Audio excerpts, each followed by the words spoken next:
Hey guys, Brian here. Welcome back to the knot shop. We're outside on a field trip today for one of Kentucky's engineering marvels. You may see here in the background, we've got a pretty special bridge.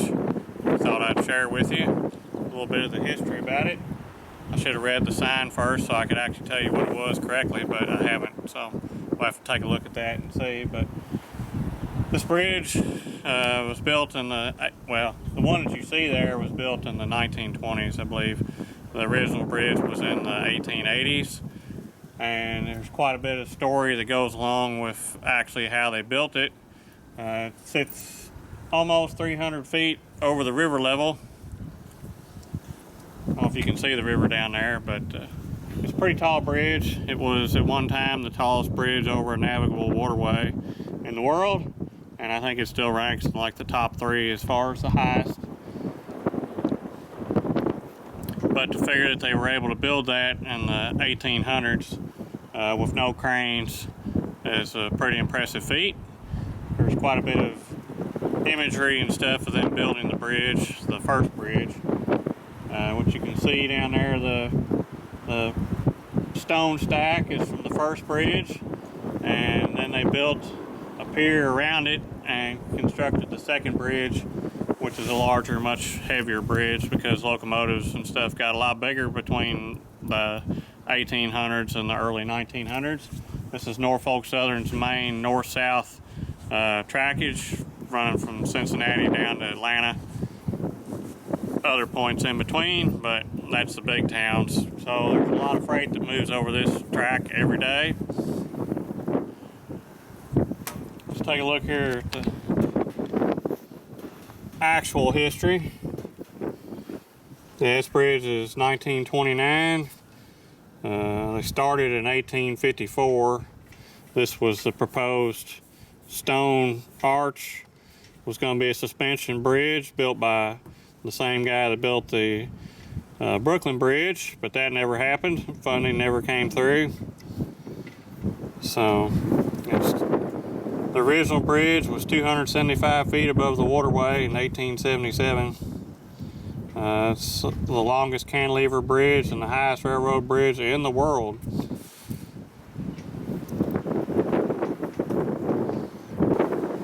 And there was the stairs coming up to the river if you came here back in the early days. It took 271 steps to get up here. Be a good workout. It says railroad workers accidentally set them on fire.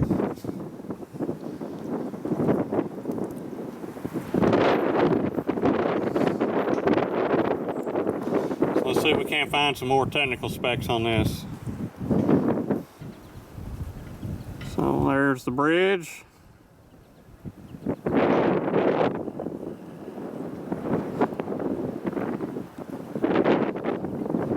They built it from those towers out and joined it to the sides, cantilevered. No scaffolding really, and only had false work on the inside as they were building it out to start the cantilever.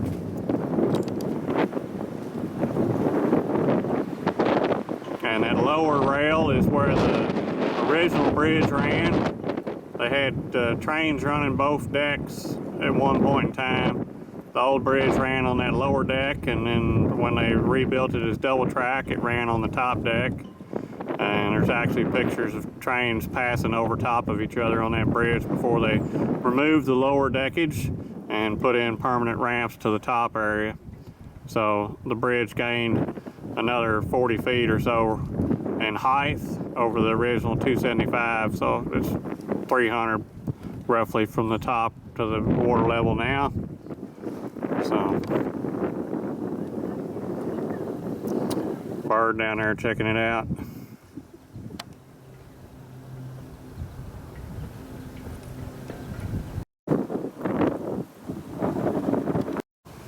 This is the dance hall where they would have parties. People would ride out here from Lexington or Cincinnati and come out here and dance and court chicks. courtships. They still have parties here from time to time.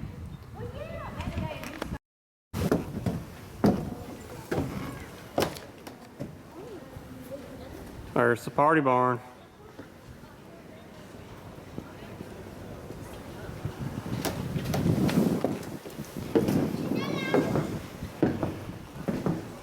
Reconstructed about 19 years ago.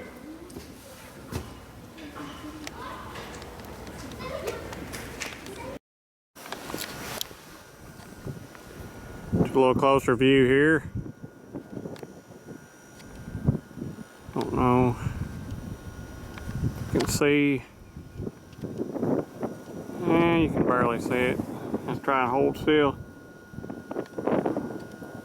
You can see the remnants of the stone tower on that side. The concrete there would be the lower part of the original arch. That's where they replaced the bridge.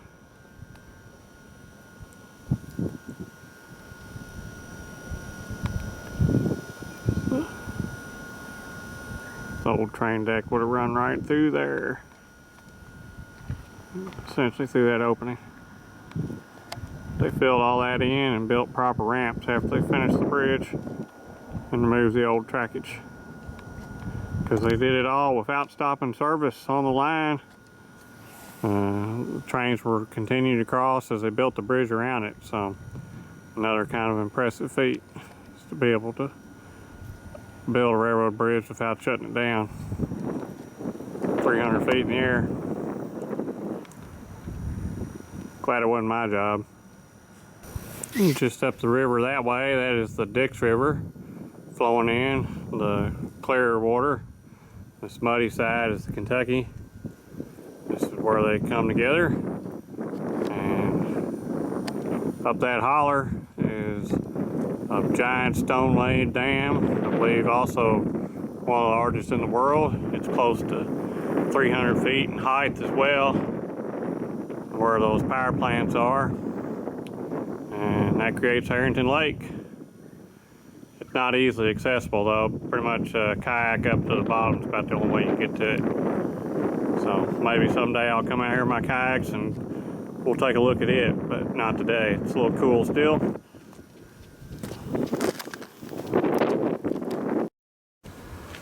So the original bridge would have been on grade there with the highway, basically. The stone towers, what's left of them, are visible back in there.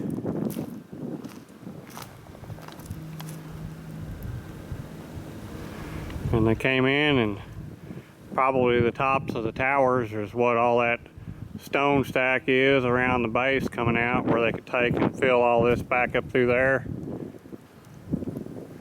The train station was that direction when people would come out here from the city party. You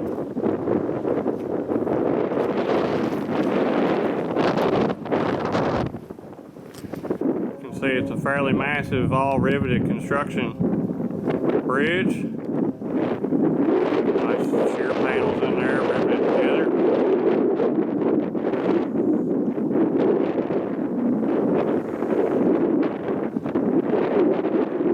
Built out of angle iron and flat bar, looks like, pretty much exclusively.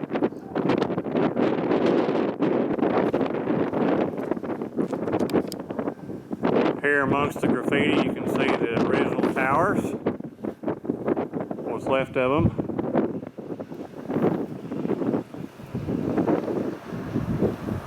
Top there, where they've been cut out, was the base of the second level. And they came in and poured this concrete and filled it all once the trains no longer ran through here on this level.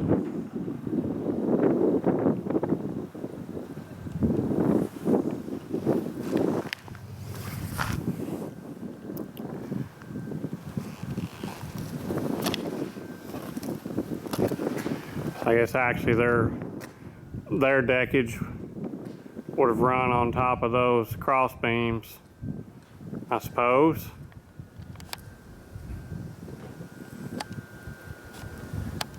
all the way to the other side.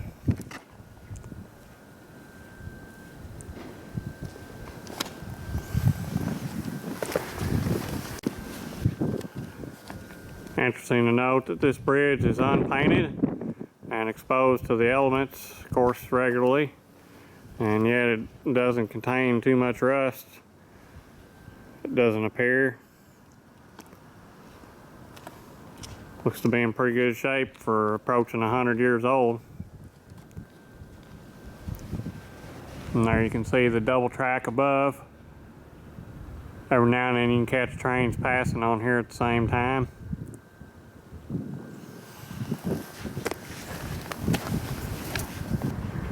There's the remains of the other tower.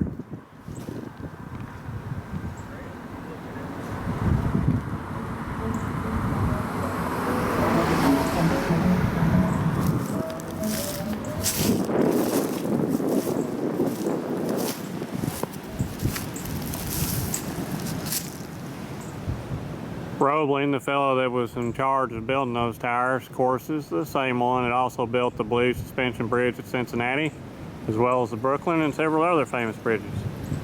The guy that rebuilt this bridge around the existing bridge is also another famous fellow for building some impressive bridges. There's another one of which exists in Kentucky, which is another world record. So we'll try and get it sometime too.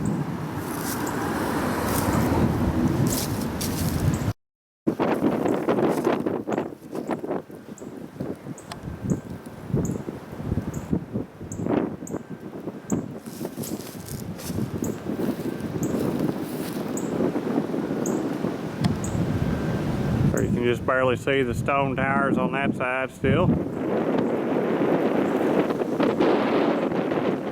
They just pretty much pushed off the tops over there, it looks like, and just let it fall down the hill.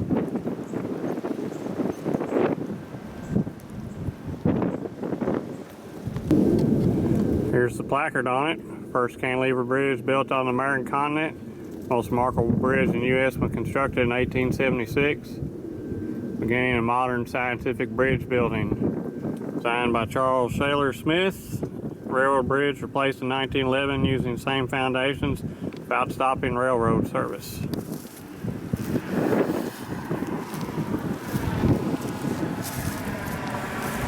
It's 308 feet above the stream.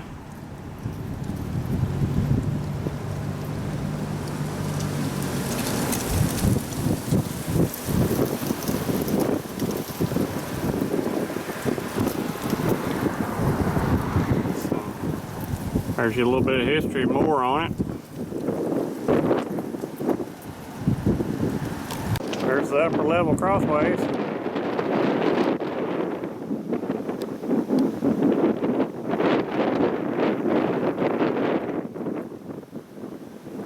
Pretty impressive piece.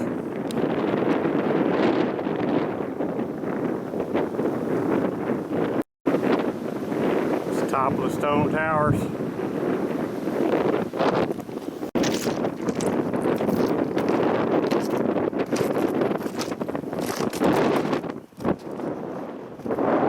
Down below.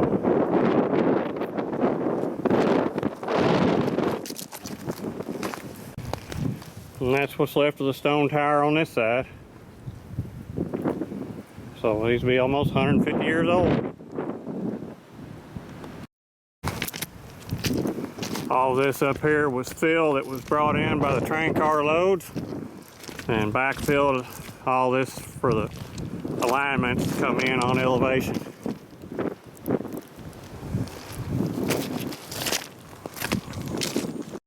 Actually, I suppose I was wrong. This appears to be the original level, I'm gonna guess, by this fancy approach.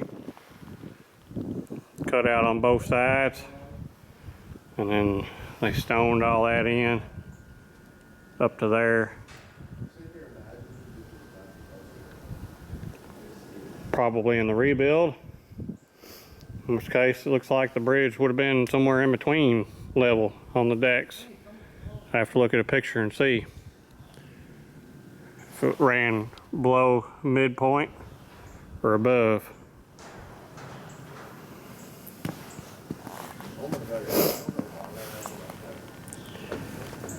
interesting bearing joint down there at the bottom. The cables have to do with the expansion and contraction of the bridge, and essentially it floats. It's fixed in the center and it floats on these ends out here. It's not actually anchored to the shoreline. It can expand and contract as the temperature changes with the seasons. When they built the first bridge in the 1800s, one of the problems when they went to complete it was daytime and the bridge was too long and they could not get the rivets in, and they had to wait for nightfall around midnight in order to drive the last rivets in. The bridge contracted enough for the alignment to be correct and it was able to be assembled. So they were that accurate with their engineering calculations that it was a success. You just had to do it with the temperature right.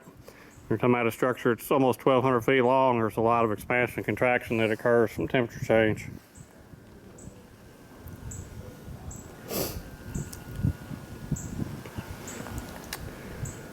You can see the bearing plate over there.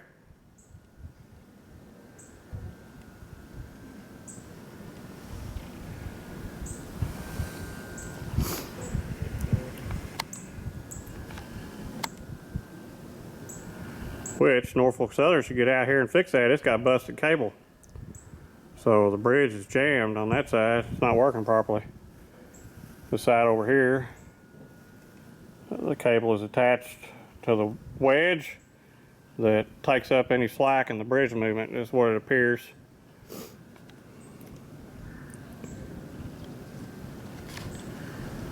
We'll get a better view of that. There's the component. It's on the cable. Looks like there's a bearing block against the outside, and it can roll up and down. Yeah, it's a wedge that pulls up into it to lock it. So it's probably fell down at the moment. Instead of being pulled up, the bridge is a little loose.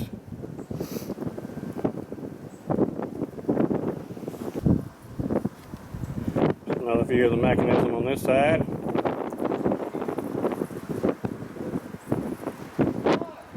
Nice if I could get down there and get a good shot of how that all works. But this is the original cutout.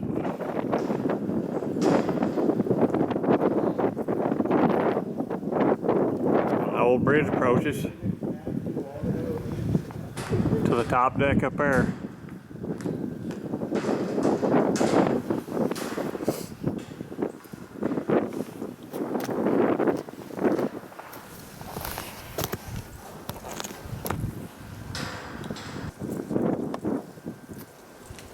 There's some of the linkage for the tensioning devices to pick up the expansion, contraction, and keep the bridge solid.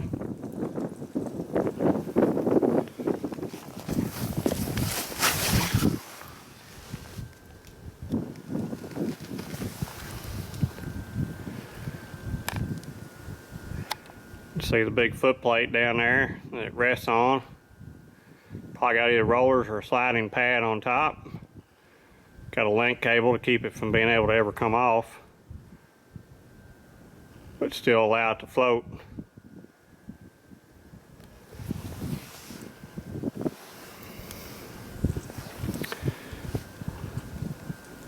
Again, even the lower structure is flat bar, riveted with angle.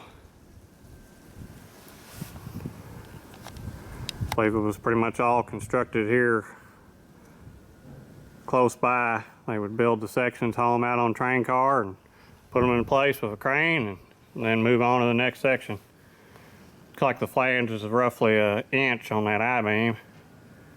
Probably an inch thick, 8-10 inches wide. So a whole lot of rivets had to be driven to build this. You don't see construction like that anymore. Bunch of rust jacking and everything falling apart like in modern bridges. This is different material, but it took a whole lot more of it to hold the weight.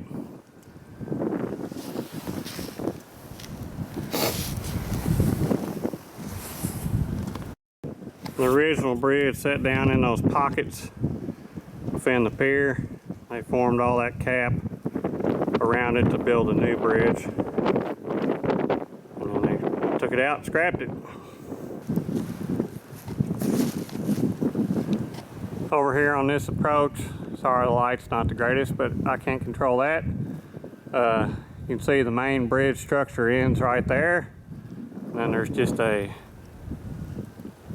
portion of deck between the tower. It's anchored on this end, and it's free to float on the bridge end there. So that as the bridge expands and contracts, again, it's not pushing and bowing on the bridge. That decking just rides out on it. You can see it goes out there to about the third tower. And it just sits up there.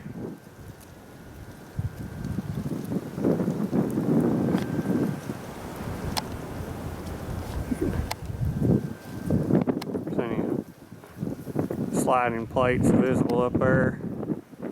The joint, not really from here. In case there's like a plate riveted on top there that it sits on top of. It lets it slide.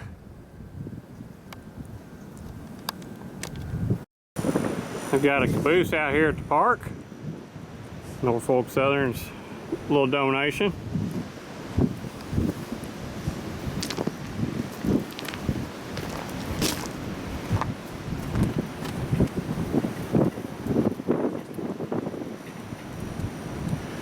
Brought here by Clay Corman Incorporated. Common sight one time, and now you pretty much never see a caboose.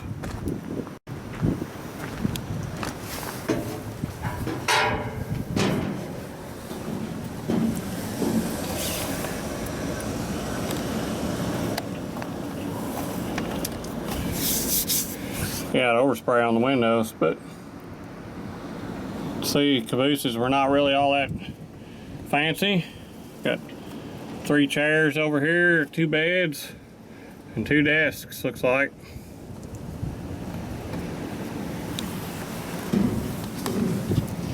That window's a little clearer. You might be able to see more.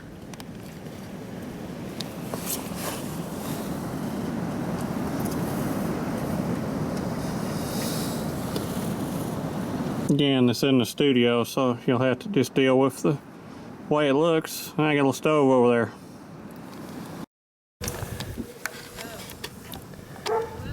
Here's a picture of the old bridge with the towers.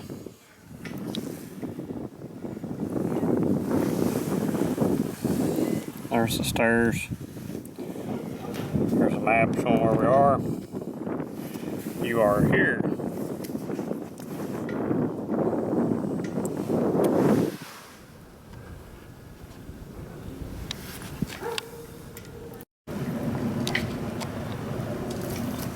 A little history on the area.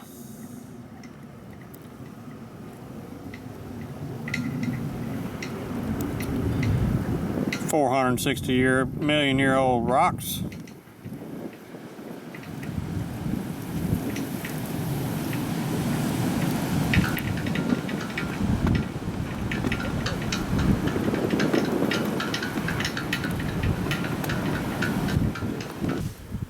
Well, I thought maybe a train would come along while I was out here today, but it doesn't look like it's going to happen. So, hope you enjoyed this little history bit and some engineering background behind this interesting structure. And maybe you learned something. Thanks for watching and thanks for subscribing. I'll catch y'all later.